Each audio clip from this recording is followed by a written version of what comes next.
Հավատքի բանկի գրքույկը Չարլզ Սպերջեն օր ապրիլի 1 Ճանապարհը գնացողը և տկարամիտն էլ չեն մոլորվի Եսայի 35-րդ գլուխ 8-րդ խոսք Սրբության ուղին այնքան ուղիղ ու պարզ է,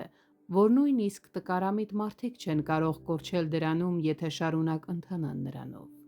Աշխարհիկ իմաստությանը ապավինողների ուղիները լի են ոլորապտույտներով, բայց նրանք սարսափելի սխալներ են թույլ տալիս և ընդհանուր առմամբ չեն հասնում իրենց նպատակին։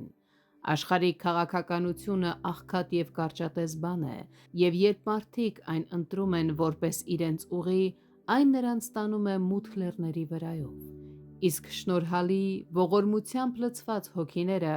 ավելի լավ բան չեն ճանաչում, քան անել այն, ինչ Տերն է պատվիրում, և հենց դա է նրանց պահում արքայական ճանապարհի և արքայական պաշտպանության մեջ։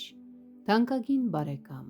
մի պահ անգամ մի փորձի խուսափել դժվարություններից կեղծիքի կամ կասկածելի գործողությունների միջոցով,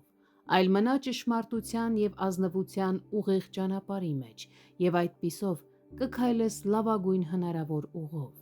Մեր կյանքում մենք երբեք չպետք է դիմենք կանոնների շրջանցմանը, ոչ էլ մտածենք խարդախության մասին։ Արդար եղեք և մի վախեցեք։ Հետևեք Տեր Հիսուսին և ուշադրություն մի դարձրեք չար հետևանքներին։ Եթե վատագույն չարիքը կարելի լիներ խուսափել սխալ գործողություններով, մենք հենց այս փորձություններով կընկնեինք ավելի վատ չարիքի մեջ։ Աստծո ճանապարհը պետք է լինի լավագույն ճանապարհը։ Հետևեք դրան, նույնիսկ եթե մարդիկ ձեզ հիմար են համարում, և դուք իսկապես իմաստուն կլինեք։ Ով Տեր, առաջնորդիր քո ծառաներին քո ուղիղ ճանապարհով։